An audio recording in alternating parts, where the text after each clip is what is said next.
misericordia de Dios en acción. La presencia de Jesús en Galilea se constituyó en ley profetizada por Isaías 700 años antes. Es por eso que podemos ver cómo el evangelista Mateo en el capítulo 4, versículo 15 al 16, hace la siguiente declaración en su escrito cuando dice: Galilea de los gentiles, el pueblo asentado en tinieblas vio gran luz, y a los sentados en región de sombra de muerte, luz les resplandeció. Por eso que vamos a estar viendo cómo a través del análisis del escrito de Marcos, aunque utilizamos un pedazo del evangelista Mateo, nos concentraremos en el escrito del Evangelio de Marcos, en los versículos 29 al 45 del capítulo 1, en la cual estaremos viendo tres objetivos importantes. Entender el interés de Jesús por el bienestar de la familia al sanar a la suegra de Pedro, y cómo establecer la diferencia entre las enfermedades físicas y los endemoniados. Como también reconocer la misericordia de Jesús al tocar y sanar a los leprosos de Galilea, o mejor dicho, al sanar a un leproso de Galilea. Por lo tanto, analizaremos de manera inductiva a través de estos versículos. Es por eso que vamos a hacer lectura específicamente desde el versículo 30 hasta el 45. Y comenzamos haciendo lectura de la siguiente manera. Y dice: y la suegra de Simón estaba acostada con fiebre, y enseguida le hablaron de ella. Entonces él se acercó y la tomó de la mano y la levantó, e inmediatamente le dejó la fiebre y ella le servía. Y sanó a muchos que estaban enfermos de diversas enfermedades, y echó fuera muchos demonios, y no dejaba hablar a los demonios porque le conocía. Y predicaba en las sinagogas de ellos en toda Galilea, y echaba fuera demonios. Vino a él un leproso rogándole, hincada de rodillas, le dijo: si quieres puedes limpiarme. Y Jesús, teniendo misericordia de él, extendió la mano y le tocó, y le dijo: quiero, sé limpio. Y así que él hubo hablado, y al instante la lepra se fue de aquel y quedó limpio. Entonces le encargó rigurosamente y le despidió luego. Y le dijo: mira, no digas a nadie nada. Ve, muéstrate al sacerdote y ofrece por tu purificación lo que Moisés mandó para dar a ellos testimonio. Pero oído él, comenzó a publicarlo mucho y a divulgar el hecho, de manera que ya Jesús no podía entrar abiertamente a la ciudad, sino que se quedaba fuera de los lugares desiertos, y venían a él, mejor dicho, de todas partes. ¿Sabe? El amor de Dios se puede ver que es expresado en la persona de Jesús hacia la familia, hacia los desechados, hacia los enfermos y todos los que están necesitados. Hay una serie de aspectos importantes que vamos a tomar en consideración a través de la lectura que acabamos de señalar. Y vamos a ver que el Señor sana a los enfermos y echa fuera a los demonios. Como también vamos a ver que el Señor oraba al Padre y predicaba el Evangelio. Como también, como tercer aspecto, vamos a ver que el Señor demuestra su amor por los que tenían necesidad. Ahora, tenemos que ver que después de la liberación del hombre endemoniado en la sinagoga de Capernaum, como se señaló en un análisis que hicimos anteriormente, Jesús y sus discípulos salieron y regresaron a la ciudad. Y ese acto del Señor fue suficiente para causar asombro a los que lo miraban. Y al salir de la sinagoga, vinieron a la casa de Simón y Andrés, donde tuvo lugar la sanidad de la suegra de Pedro. Y allí también se realizaron muchos milagros. Y Capernaum constituyó ser una ciudad importante en el tiempo de Jesús. Allí floreció el comercio y eran notables las sinagogas y el puesto de aduana y la oficina de recaudación de impuestos, donde en otro momento podemos observar a través del análisis bíblico donde Mateo fue llamado. También podemos ver que después de algún tiempo esa ciudad de pescadores decayó y ese auge de que desapareció después de la época del Nuevo Testamento. También tenemos que ver que en la actualidad, según la arqueología, discrepan sobre la ubicación de esta ciudad. Lo más acertado es que identificarlas con las ruinas de lo que se conoce como Telaún, que se encuentra como algunos kilómetros al sureste de la desembocada del Jordán en el mar de Galilea. Ahora, hay una segunda división de este estudio que abarca la gira evangélica de Jesús que se realizó al dejar Capernaum para predicar el evangelio por aldeas de la región en Galilea. Ahora, en este reportaje que hace Mateo, nosotros podemos darnos cuenta de que habían varias sinagogas las cuales visitó para sanar enfermos, liberar endemoniados que eran traídos a él. Para poder entonces darnos cuenta, tenemos que observar cuidadosamente cómo Marcos nos habla de la sanidad de un leproso en uno de los mencionados lugares. Ahora, este milagro que se estableció en este análisis al principio y de las enseñanzas de este gran valor del ministerio de Jesús constituye ser un aspecto importante en la cual nos muestra la importancia del ministerio de Jesús en el establecimiento del reino. Ahora, tenemos que hacer énfasis que la función de Jesús era el establecer el reino. El hacer milagros no era el elemento principal, sino el establecer el reino en los corazones de las vidas. Ahora, mencionamos anteriormente que el Señor sanó enfermos y echó fuera demonios. Es por eso que cuando vemos entre los versículos 29 y 31, vemos como el evangelista Marcos, probablemente haciendo uso de informaciones obtenidas por parte del apóstol Pedro, sigue presentando lo que se llama un resumen de lo que se conoce de esta gira, porque dice que al salir de la sinagoga, aquel día de reposo, Jesús acompañó a sus 4 discípulos y se dirigió a la casa de Simón y Andrés. Y cuando llegaron, la situación era muy atractiva. La enfermedad había atacado a la dueña de la casa. Simón, cuya esposa era hija de aquella mujer, halló en la presencia de Jesús lo que conocemos como el consuelo que se siente cuando un médico acude a tratar a un familiar enfermo. Luego dice que le hablaron de ella. El Señor se acercó, como suele acercarse a todo aquel que necesita de él, y lo busca. Ahora, si Jesús sanaba como tanta espontaneidad a otros enfermos, la pregunta es cómo no lo haría a favor de la suegra de uno de sus discípulos más destacados. Se acercó, la tomó de la mano y la levantó. Jesús pudo haber sanado a esta mujer sin acercarse a ella, pero su amor lo llevó a extender su mano y darle el toque sanador. Y se tiene que hacer el énfasis, porque tiene que notarse que dice que inmediatamente la dejó la fiebre. No siempre la sanidad es instantánea. Hay ocasiones en que se debe esperar con confianza la respuesta divina. Pero en este caso, la restauración no se hizo esperar. La diferencia no está en el sanador, sino en el grado de aceptación en los planes de Dios. Tenga para el enfermo. Un detalle interesante es que, tan profundo como la mujer fue sanada, dice la Escritura que ella le servía. La suegra de Pedro no solo fue sanada, sino también recibió fuerza y voluntad para preparar una cena generosa para Jesús, sus discípulos y después de aquel largo y ocupado sábado.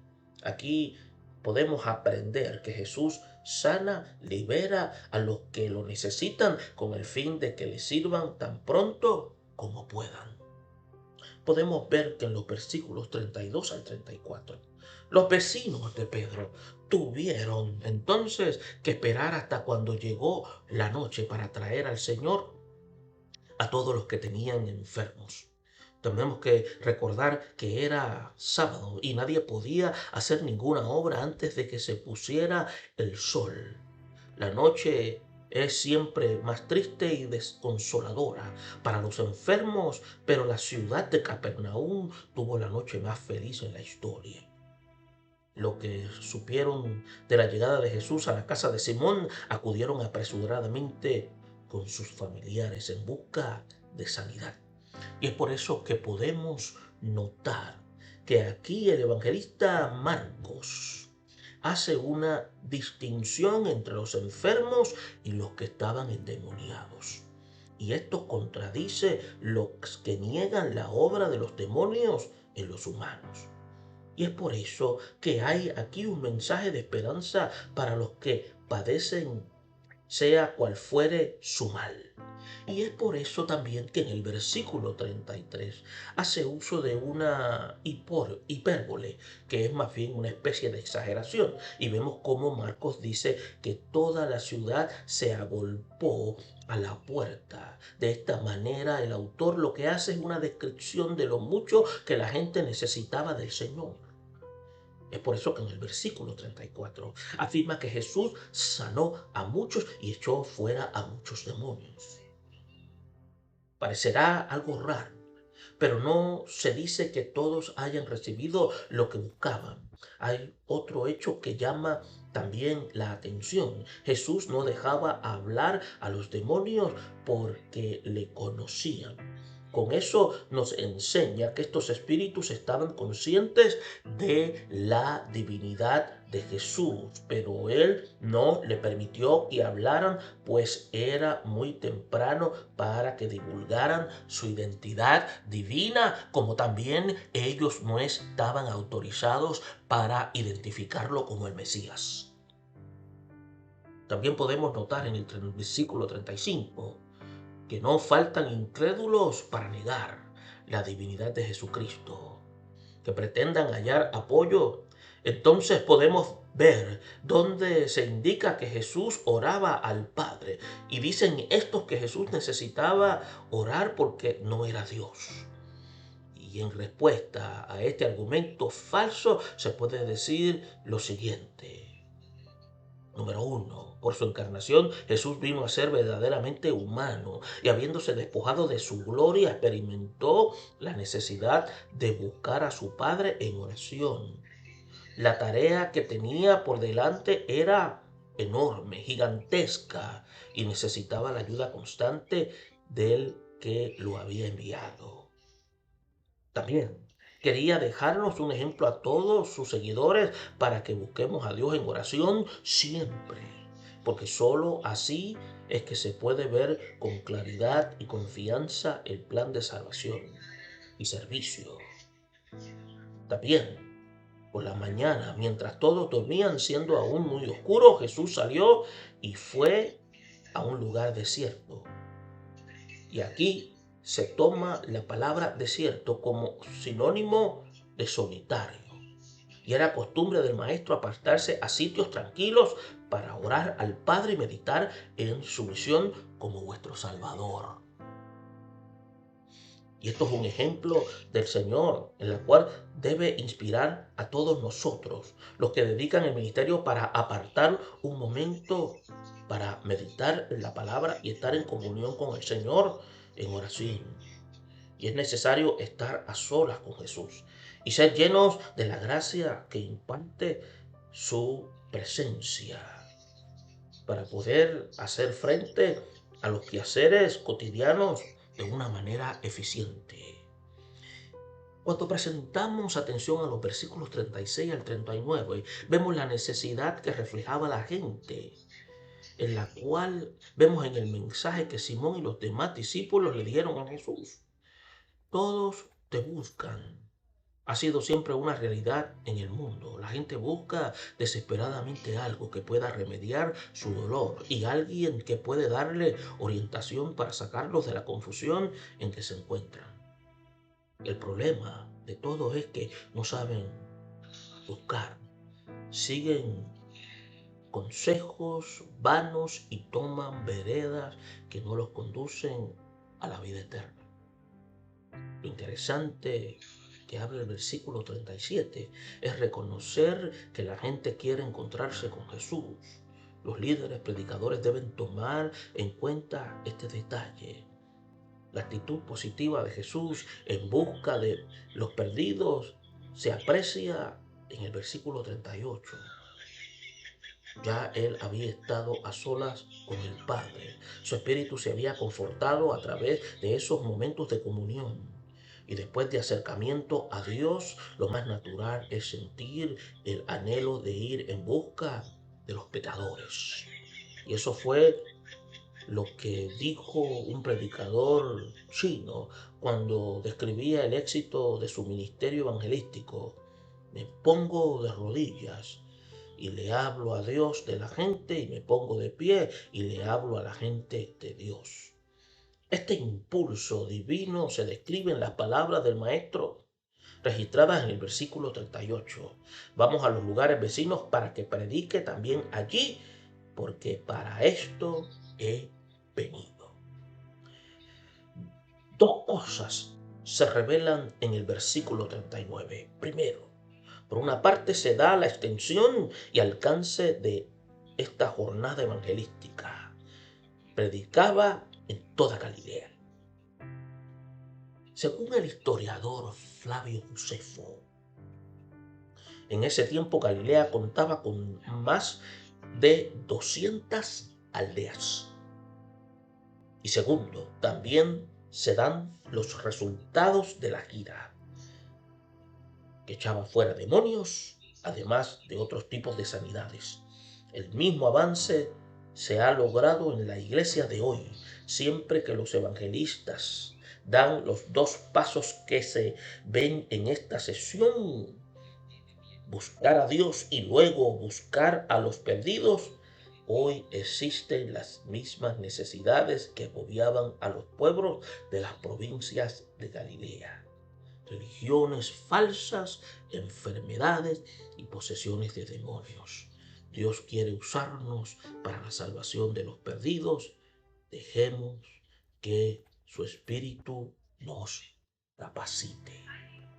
Es por eso que cuando vamos a los versículos 40 y 41, Marcos, con su estilo icónico, o lacónico mejor dicho, nos describe este detalle. No cabe duda de que esto sucedió en algún campo designado exclusivamente para los que padecían de esta terrible enfermedad. Algo importante, la ley de Moisés prohibía que los leprosos vivieran en un lugar poblado por personas sanas. También tenía que gritar impuro, impuro, cada vez que alguien se acercaba hacia ellos. Sin embargo, debemos recordar que en el caso que estamos viendo sucedió en Galilea, donde la ley no era observada con la misma exigencia que en el sur del país. Así que fue como si este hombre vino a él y se arrodilló para pedirle que lo limpiara. Lo que llama la atención del lector es la frase del leproso: si quieres, puedes limpiarme. Esto indica que debido a las restricciones de la ley, él temía que su petición fuese denegada. En el versículo 41 se describe la respuesta bondadosa de Jesús a este enfermo desechando, y podemos ver que en esta reacción vemos cómo este enfermo que estaba desechado e incurable, vemos cómo el médico divino lo sorprendió con una actitud de amor y misericordia, al extender hacia él su mano y darle el toque restaurador que por tanto tiempo había esperado. Las dos expresiones que brotaron de los labios del Salvador son una evidencia innegable de lo que él ama al pecador y ha dado a todo, hasta su propia vida, por restaurar. La palabra te lo notifica solamente cuando dice quiero, sino también así lo deseo. Así es mi voluntad. Muchos servimos por compromiso o visitamos a una persona porque es nuestro deber hacerlo. Pero Jesús se acercó voluntariamente con absoluta resolución aún a los más miserables y despreciados. La expresión que en el griego quiere decir kataristeite, ser limpio, es una orden creadora, no solo de limpieza. Esto se ilustra la obra que realiza el Espíritu Santo en la vida de todo pecador que busca a Cristo. En los versículos 42 y 45 vemos algo interesante. En el versículo 42 contiene un mensaje de victoria y provoca una explosión de gozo. Al instante dice que la lepra se fue de aquel y quedó limpio. El encargo riguroso de no publicar el milagro no está en contra del deber que tiene el hombre de hacer notoria la maravilla y bendición del Señor. En este caso, el guardar silencio era más bien una medida sabia de parte de Jesús a fin de que de las multitudes no le impidieran avanzar en la predicación, pero todo fue inútil. Jesús no quería participar lo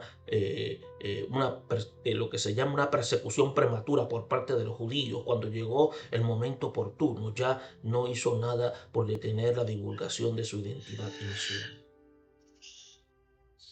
En el Pentateuco se describe la lepra y sus efectos. Usted puede verlo a través del libro de Levítico, capítulos 3 y 14, y se habla detalladamente acerca de la lepra, sus síntomas y su diagnóstico, las leyes que pasaban sobre los que se encontraban infectados y la ceremonia por la cual los sacerdotes declaraban limpios y a los que de alguna manera quedaban libres de ella. En el hebreo, que le llamaban Sará, que traduce la Septuaginta en el libro de Levíticos 13:2, es una descripción genérica de varias enfermedades contagiosas de la piel, y también habla en el Pentateuco de la lepra de la casa, de la ropa. Para cada caso se prescribían normas y procedimientos para cuando la enfermedad estaba presente y cuando se iba. La limpieza de un hombre era examinada por un sacerdote quien actuaba como médico, legislador y ante quien depositaba una ofrenda. El leproso que Jesús sanó tuvo que hacer todo esto como testimonio a ellos. Pero contrario a lo que él le había encargado, el hombre sanado comenzó a publicarlo y a divulgar el hecho. Es que era imposible que este individuo se quedara callado después de un milagro tan grande. Así es el creyente en su fervor espiritual. No puede callar las maravillas de la salvación. Es por eso que cuando analizamos los estudios anteriores, en la cual se destacó la manifestación de la Trinidad y la unción de Jesús para su ministerio, en la cual también vemos cómo se llevó a la gira evangelística de Jesús por Galilea, donde pudimos observar el impacto de su mensaje y el poder sobre los demonios. Y el recorrido nos presentó cuadros impresionantes de la obra salvadora de Cristo en la ciudad de Capernaum, en el mar de Galilea. En la primera división se hizo énfasis en el interés y el cuidado de Jesús por la familia, y vemos la sanidad de la suegra de Pedro y muchos vecinos, como también se hace hincapié en la vida de oración y la consagración personal de Jesús, la práctica devocional del Maestro, donde hallamos enseñanzas que debemos aplicar en nuestra vida diaria, como también hemos podido observar la sanidad del leproso que vino a Jesús rogándole que lo limpiara. Y por último, podemos aprender que el amor de Jesús lleva a hacer cosas que estaban fuera de la práctica común de aquellos días, especialmente para un rabino, como tocar físicamente a un leproso. La lepra es una enfermedad contagiosa e incurable en aquel tiempo, un tipo exacto de impureza, la ruina y la degeneración física y social y espiritual que causa el pecado. Aquí podemos ver y hallamos una enseñanza elocuente de la misión redentora de Jesús y de un poder transformador. Sí, se acercó y con todo gusto tocó el leproso para sanarlo. Y también actualmente se acerca al mundo perdido para darle total restauración. Nosotros, como miembros del cuerpo de Cristo, tenemos que ir a dar el toque de amor y poder a los necesitados. Por lo tanto, dejemos que Él nos llene de su gracia y su poder para que seamos parte de su verdadera iglesia. Bendiciones.